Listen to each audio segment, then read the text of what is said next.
Hi friends, ಎಲ್ಲರಿಗೂ ನನ್ನ ನಮಸ್ಕಾರ. ಶಿಲ್ಪಾ ಕಿರಣ್ ಯೂಟ್ಯೂಬ್ ಚಾನಲ್ಗೆ ನಿಮ್ಮೆಲ್ಲರಿಗೂ ಸ್ವಾಗತ. ಇವತ್ತು ನಾನು ನಿಮ್ಮ ಜೊತೆ ಶೇರ್ ಮಾಡ್ತಾ ಇರೋದು ಮಂಗಳೂರು ಸ್ಟೈಲ್ ತೊಂಡೆಕಾಯಿ ಕಡಲೆ ಸುಕ್ಕ. ತುಂಬ ಚೆನ್ನಾಗಿರುತ್ತೆ, ಟೇಸ್ಟಿಯಾಗಿರುತ್ತೆ, ಆರೋಗ್ಯವಾಗಿರುತ್ತೆ. ಇಲ್ಲಿ ನಾನು 1 ಟೇಬಲ್ ಸ್ಪೂನ್ ಅರಿಶಿಣ, ಒಂದು ದೊಡ್ಡದು ಬೆಳ್ಳುಳ್ಳಿನ ಸಣ್ಣದಾಗಿ ಹೆಚ್ಚಿಟ್ಟಿದ್ದೀನಿ, 3 ಮೀಡಿಯಮ್ ಸೈಜ್ ಈರುಳ್ಳಿ, ಸ್ವಲ್ಪ ಕಾಯಿ ತುರಿ, 1 kg ತೊಳೆದು ಸಣ್ಣದಾಗಿ ಹೆಚ್ಚಿಟ್ಟಿರೋಂಥ ತೊಂಡೆಕಾಯಿ, ಇಲ್ಲಿ ಬೇಯಿಸಿದಂಥ ಕಡಲೆಕಾಳು ಸ್ವಲ್ಪ ಕೊತ್ತಂಬರಿ, ಒಂದು ದೊಡ್ಡದೊಂದು ಬೆಳ್ಳುಳ್ಳಿ, ಒಂದು 1/4 ಕಪ್ಪು ಧನಿಯಾ ತೊಗೊಳ್ಳಿ, ಒಂದು 7ರಿಂದ 8 ಬ್ಯಾಡಗೆ ಮೆಣಸಿನ್ಕಾಯಿ. ನಾನಿವತ್ತು ಖಾರ ಕಮ್ಮಿ ಮಾಡ್ತಿರೋದ್ರಿಂದ ಸ್ವಲ್ಪ ಖಾರದ ಮೆಣಸಿನ್ಕಾಯಿ ತೊಗೊಂಡಿದ್ದೀನಿ. ನಿಮಗೆ ಎಷ್ಟು ಬೇಕಾಗುತ್ತೆ ಅಷ್ಟು ನೋಡಿ ಹಾಕ್ಕೊಳ್ಳಿ. 1 ಟೀ ಸ್ಪೂನ್ ಜೀರಿಗೆ, ಸ್ವಲ್ಪ ಕರಿಬೇವು. ಇಲ್ಲಿ ಸ್ಟವ್ ಹಚ್ಚಿ ನಾನಿಲ್ಲಿ ಮಣ್ಣಿನ ಪಾತ್ರೆ ಇಡ್ತಿದ್ದೀನಿ. ಇದಕ್ಕೆ ನಾನು ಹಾಕ್ತಾ ಇರೋದು ಕೊಬ್ಬರಿ ಎಣ್ಣೆ, ಆರೋಗ್ಯಕ್ಕೂ ಒಳ್ಳೆಯದು. ಮೊದಲೇ ಹೇಳ್ದಂಗೆ ಮಂಗಳೂರು ಸ್ಟೈಲ್ ಆಗಿರೋದ್ರಿಂದ ಕೊಬ್ಬರಿ ಎಣ್ಣೆ ಹಾಕ್ತಾಯಿದ್ದೀನಿ. ಇಲ್ಲಿ ಮೆಣಸಿನ್ಕಾಯಿ, ಬ್ಯಾಡಗೆ ಮೆಣಸಿನ್ಕಾಯಿ, ಕೆಂಪು ಮೆಣಸಿನ್ಕಾಯಿ ಹಾಕ್ಕೊಂಡು ಸ್ವಲ್ಪ ಹುರಿಯೋಣ. ಎಣ್ಣೆ ಹಾಕ್ದೇನೂ ಹುರಿಬೋದು, ಅಂದರೆ ಕೊಬ್ಬರಿ ಎಣ್ಣೆ ಫ್ಲೇವರ್ ಘಮ ಪೌಡ್ರು ಚೆನ್ನಾಗಿ ಬರುತ್ತೆ. ಅದರಿಂದ ಸ್ವಲ್ಪ 1 ಟೇಬಲ್ ಸ್ಪೂನ್ ಕೊಬ್ಬರಿ ಎಣ್ಣೆ ಹಾಕಿದ್ದೀನಿ. ಇದನ್ನು ಹುರಿದು ಸಪ್ರೇಟಾಗಿ ಎಲ್ಲ ಹುರ್ಕೋಬೇಕು. ಇದನ್ನು ಹುರಿದು ತೊಗೊಂಬಿಡೋಣ.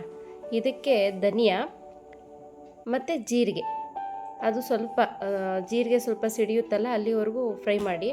ಅದಕ್ಕೇ 1 ಬೆಳ್ಳುಳ್ಳಿ ಬಿಡಿಸಿಟ್ಕೊಂಡಿದ್ದೀರಲ್ಲ ಅದು ಹಾಕ್ಕೊಂಡು ಹಾಗೆ ಫ್ರೈ ಮಾಡ್ಕೋಬೇಕು.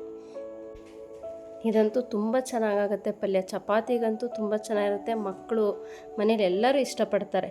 ಈಗ ಇದನ್ನು ತೊಗೊಂಬಿಡೋಣ. ಆಗಿದೆ, ಒಟ್ಟಿಗೆ ಹುರ್ಕೊಬಿಟ್ರೆ ಏನಾಗ್ಬಿಡುತ್ತೆ ಅಂದರೆ ಕೆಲವೊಂದು ಸೀದೋಗ್ಬಿಡುತ್ತೆ, ಕೆಲವೊಂದು ಇನ್ನೂ ಫ್ರೈ ಆಗಿರಲ್ಲ. ಅದರಿಂದ ಸಪ್ರೇಟಾಗಿ ಹುರ್ಕೊಂಡ್ರೆ ಈವನ್ನಾಗಿ ಫ್ರೈ ಆಗುತ್ತೆ. ಇಲ್ಲಿ 1 ಕಪ್ಪು ತೆಂಗಿನಕಾಯಿ ತುರಿ ಹಾಕೋತಾ ಇದ್ದೀನಿ. ಇದಕ್ಕೆ 1 ಟೇಬಲ್ ಸ್ಪೂನ್ ಅರಿಶಿನ. ಇದು ಈಗ ತುಂಬ ಇಂಪಾರ್ಟೆಂಟು. ಈ ತೆಂಗಿನ ತುರಿಲಿ ತೇವಾಂಶ ಅನ್ನೋದಿರುತ್ತಲ್ಲ, ಅದೆಲ್ಲ ಹೋಗೋವರೆಗೂ ಹುರಿಬೇಕು. ಅದು ಕ್ರಿಸ್ಪಿ ಆಗುತ್ತೆ ತೆಂಗಿನ ತುರಿ. ಅದು ಹುರಿದು ತೊಗೋಬೇಕು, ಅದ್ರ ಘಮನೇ ಟೇಸ್ಟ್ ಬರೋದು. ಆಮೇಲೆ ಎಲ್ಲ ಏನು ಫಸ್ಟಿಂದ ಎಲ್ಲ ಹುರ್ಕೊಂಡಿದ್ದೀವಲ್ಲ ಅಷ್ಟು ಇಂಗ್ರೀಡಿಯೆಂಟ್ಸ್ನ ಮಿಕ್ಸಿ ಜಾರ್ಗೆ ಹಾಕ್ಕೊಂಡು ಒಂದೊಳ್ಳೆ ಪೌಡ್ರ್ ಮಾಡ್ಕೋಬೇಕು. ಈ ಕಡೆ ನಾವು ಸ್ಟವ್ ಮೇಲೆ ಈಗ ಕಡಾಯಿ ಇಟ್ಕೊಳ್ಳೋಣ. ಇವಾಗ ನಾನು ಇಲ್ಲಿ ಯೂಸ್ ಮಾಡ್ತಾ ಇರೋದು ಕೊಬ್ಬರಿ ಎಣ್ಣೆ ಮತ್ತು ಅದಕ್ಕೆ ಸ್ವಲ್ಪ ಸಾಸಿವೆ, ಅದಕ್ಕೆ ಒಂದು ಸ್ವಲ್ಪ ಕರಿಬೇವು ಮತ್ತು ಹೆಚ್ಚಿರೋಂಥ ಬೆಳ್ಳುಳ್ಳಿ.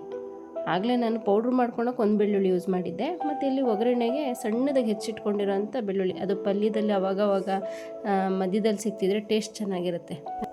ಈಗ ಇಲ್ಲಿ 3 ಈರುಳ್ಳಿ ಆಗಲೇ ಮೀಡಿಯಮ್ ಸೈಜ್ ಹೆಚ್ಚಿಟ್ಕೊಂಡಿದ್ನಲ್ಲ ಅದು ಹಾಕ್ಕೋತಾ ಇದ್ದೀನಿ. ಈಗ ಈರುಳ್ಳಿ ಎಲ್ಲ ಕೆಂಪಗಾಗಬೇಕು, ಕೆಂಪಗೆ ಹಾಕೋವರೆಗೂ ಚೆನ್ನಾಗಿ ಹುರ್ಕೊಳ್ಳಿ. ಅದಾದಮೇಲೆ ಈಗ ತೊಳೆದಿಟ್ಕೊಂಡಿದ್ನಲ್ಲ ತೊಂಡೆಕಾಯಿ ಸಣ್ಣದಾಗಿ ಹೆಚ್ಚಿ ಅದು ಹಾಕ್ಕೋಬೇಕು. ಅದು ಸ್ವಲ್ಪ ಎಲ್ಲ ಮಿಕ್ಸ್ ಮಾಡಿ, ಹುರಿದಿರೋದನ್ನೆಲ್ಲ ಮಿಕ್ಸ್ ಮಾಡಿಕೊಂಡು ಇದಕ್ಕೆ ನಾನು ಬೇಯಿಸಿಟ್ಕೊಂಡಿರೋಂಥ ಕಡಲೆಕಾಳು ಮತ್ತು ಆ ನೀರು ಎರಡೂ ಹಾಕ್ಕೊಂಡಿದ್ದೀನಿ. ನಾನು ಆಗಲೇ ಕಡಲೆಕಾಳು ಬೇಯಿಸ್ಕೊಂಡಲ್ಲ, ಅದಕ್ಕೂ ಉಪ್ಪು ಹಾಕಿದ್ದೆ. ಈಗ ನಿಮ್ಗೆ ಎಷ್ಟು ರುಚಿಗೆ ಬೇಕಾಗುತ್ತೆ ಅಷ್ಟು ನೋಡ್ಕೊಂಡು ಹಾಕ್ಕೊಳ್ಳಿ. ಎಲ್ಲ ಆದಮೇಲೆ ಒಂದ್ಸರಿ ಎಲ್ಲ ಮಿಕ್ಸ್ ಮಾಡಿಬಿಡೋಣ. ಅದಕ್ಕೆ ಸ್ವಲ್ಪ ನೀರು, ತೊಂಡೆಕಾಯಿ ಎಷ್ಟು ಬೇಯಬೇಕು ಅಷ್ಟು ನೋಡ್ಕೊಂಡು ನೀರು ಹಾಕಿ ಲಿಡ್ ಮುಚ್ಚಿ ಒಂದು 5ರಿಂದ 10 ನಿಮಿಷ ಬೇಯಕ್ಕೆ ಬಿಡೋಣ. ಅದರಲ್ಲಿರೋಂಥ ನೀರೆಲ್ಲ ಫುಲ್ಲು ಡ್ರೈ ಆಗಬೇಕು. ಈಗ ಇಲ್ಲೆಲ್ಲ ಫುಲ್ಲು ಡ್ರೈ ಆಗಿದೆ.